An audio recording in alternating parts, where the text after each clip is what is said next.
These 6 cats were found together in a hoarding home and had to suffer by the hands of their owners and inability to care for them. Until the police became involved and took them into a shelter for proper care. There are many reasons an animal will be put into a pound: health issues, getting bigger, or owners passing away. However, their time is limited. 1.5 million are being put down due to low capacity of these shelters. 3.2 million become adopted, but there are still many that struggle to find a home.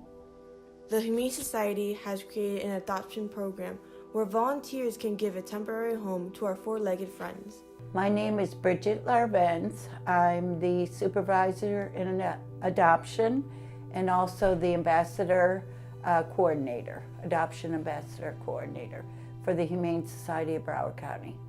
The program was introduced to us by the ASPCA. It's a program to help the harder to adopt animals in a shelter environment. An adoption ambassador is someone who is a volunteer in our shelter, and what they do is they take an animal home into their home, one that is a little harder to adopt out, and they take care of it, feed it, give it love, and then they also market the animal, try to get them adopted. The ones we mainly send are the ones that cannot handle the stress of the shelter, the loud noise. Our shelter is very nice, but it is loud. It's dogs barking all over the place, and some of the dogs just can't handle it. They get terrified.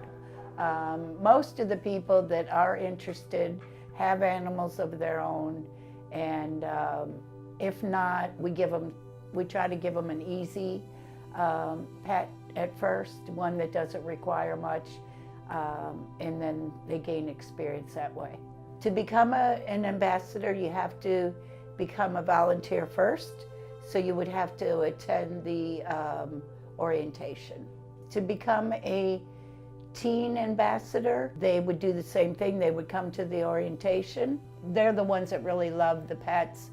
They also are great at social media, so they get the word out about the pets in need.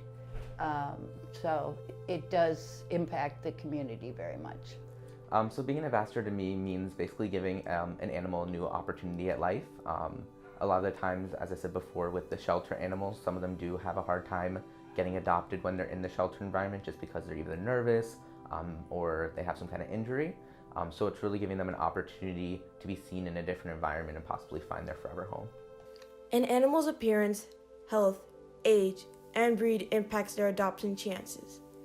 Okay, so the ones that have health issues, we want to make sure we educate them on what the problem is. So we give them a medical record, we give them all the medication they need, and it's their job to make sure they understand and they follow through with the medications or treatment, whatever the animal would need. Pit bulls in general are the sweetest things. All of our even pit bulls are called mixed breed. We have really a great turnover with most of our pit bulls. Once people realize, how sweet they are. I mean, it's a great experience to kind of see them, of course, finding their forever home, and it's a little bit sad at first just because you have had them for a while, you kind of get bonded with them. But again, you get to see them go to their forever home, and sometimes you even kind of keep contact with the people, so you always get to talk to them. I think it's a great program for teens that are considering to join the ambassador. It kind of gives you that new perspective on how these animal shelters work and kind of some of the conditions that these animals have been through. And it kind of gives you a new perspective on helping these animals and what you can do to help. We want people to understand that all these guys need their help, and it is a stressful environment being in a shelter, so that's why the program is very much needed and appreciated.